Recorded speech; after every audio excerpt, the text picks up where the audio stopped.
Let's look at a way to apply worksheet cell protection in a way that you might not be familiar with.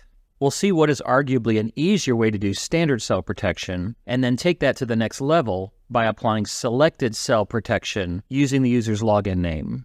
When most people learn about sheet protection in Excel, what they're taught is that when they go up and click the Protect Sheet button and then engage sheet protection, the entire worksheet is protected.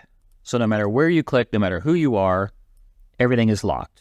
We'll unprotect the sheet, but you could place strategic holes in this protection by highlighting a cell or a range of cells, and then right-clicking in that highlighted range to choose Format Cells, go to the protection sheet, and then uncheck the locked option. Hit OK. This effectively exempts this area from sheet protection. So if I go back up and protect the sheet, you can see in the green area, I'm not allowed to edit, but in the orange area, I am allowed to edit.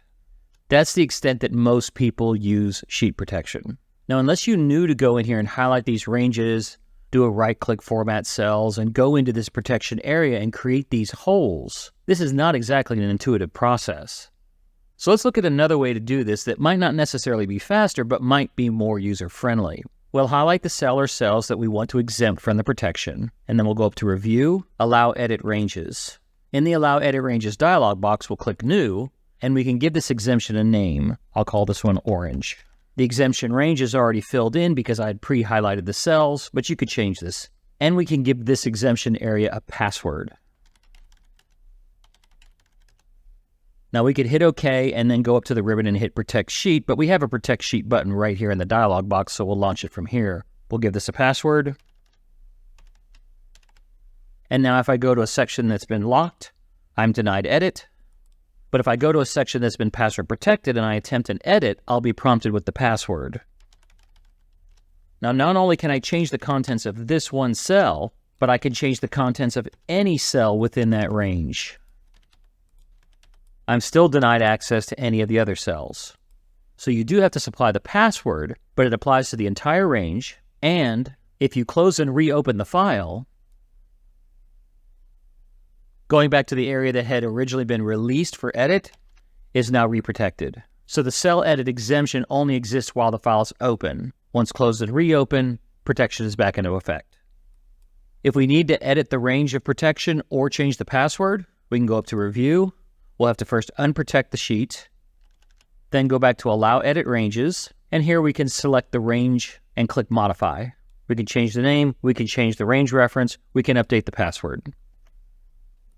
Let's look at a more sophisticated way of applying cell protection, but instead of it being based around a password, we'll base it around the user's login name. So just by virtue of logging into the computer, you are automatically granted access to your areas, but denied access to other areas. We'll start by going up to Review, Allow Edit Ranges, and then we'll create a new range. We'll call it Orange, and we're going to browse out and highlight the orange area. Next, we'll give it a password. Now, this is not too different from before, but next we're going to go to the Permissions button, and here we're going to tell it exactly who has access to these cells. So we'll go to Add. Now, this is going to be based around your security and authentication database in your organization. So here I'll go ahead and put myself, hit OK, and I've given myself the Allow action. By doing this, anyone not explicitly defined in this list is implicitly denied access. We'll hit OK. Now let's do another one. Let's do the green team. We'll hit New. I'll call this one Green. The range of edit will be here, and we'll give it a password. Next, we'll go to Permissions. I'll go to Add, and we'll use a VCTI account. Hit OK. That user will be given Add, and everybody else is denied. Finally, let's do the blue team. We'll go to New. We'll call it Blue. We'll jump out and highlight the range. Give it a password. But now we'll go to Permissions, and on this one, I'm going to allow everybody access to the range except for one person or one group.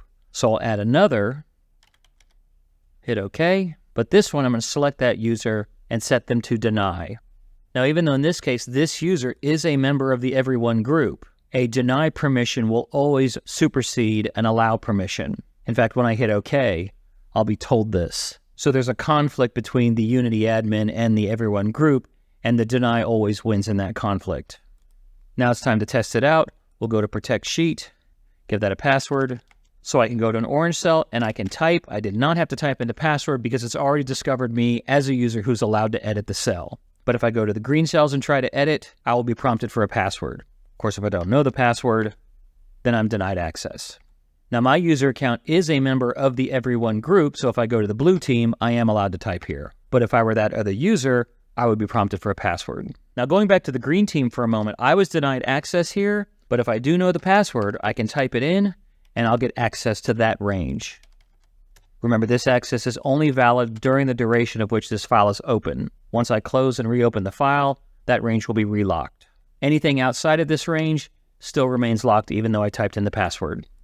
So I'll unprotect the sheet and go back to allow edit ranges. If a range that was set up for this user level protection is no longer needed, you can select that range and hit delete. That area is now locked off when the sheet is protected. So that's a different way to protect cells in a workbook.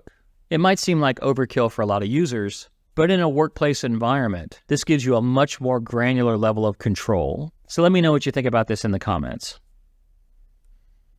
We very much appreciate you taking the time to watch. And if you have a suggestion for an upcoming video, let me know and I'll see what I can put together for you. And remember, at BCTI, the learning never stops.